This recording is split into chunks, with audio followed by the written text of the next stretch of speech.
আর একটা সবচেয়ে বড় অস্ত্র শিখিয়ে দিচ্ছি, এটা আমি কাউকে শিখাইনি আজ পর্যন্ত, আজকেই প্রথম। এবং আমি আমার জীবনে দেখেছি এই ওসিলা করে যা চেয়েছি পাইনি এমন কোনোদিনও যায় নাই। আলহামদুলিল্লাহ, আমি সম্পূর্ণ আল্লাহ পাকের কৃতজ্ঞতা এবং শুকরিয়া আদায় করছি। এইটা ওসিলা করে আমি যা চেয়েছি আমি সারা জীবনে তাই পেয়েছি।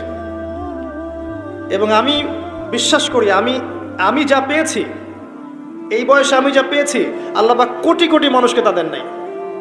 এটা আমি বিশ্বাস করি। এই বয়সে আমি যা পেয়েছি, আল্লাহ পাক আমাকে যা দিয়েছেন, যত দিয়েছেন, কোটি কোটি মানুষকে আল্লাহ পাক তা দেন নাই। আমি এমনটাই মনে করি। আমি কি শিখাই দেব সেটা? আপনি আল্লাহ পাকের তাওহীদের ওসিলা দিয়ে দোয়া করেন।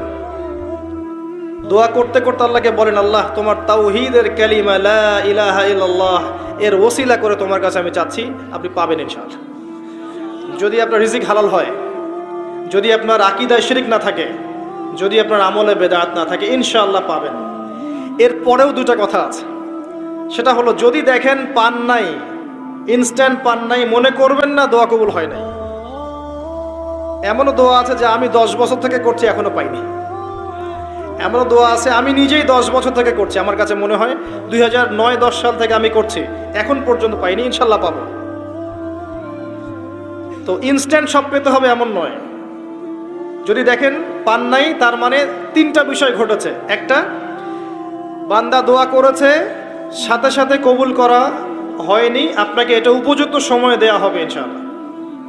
2 নাম্বার, এই যে আপনি আল্লাহর কাছে চেয়েছেন, এর ওসিলায় আল্লাহ পাক আপনার আমল, আপনার তাকদীর থেকে কোনো বিপদ আপদ সরিয়ে দিয়েছে, আপনি বুঝতে পারেননি।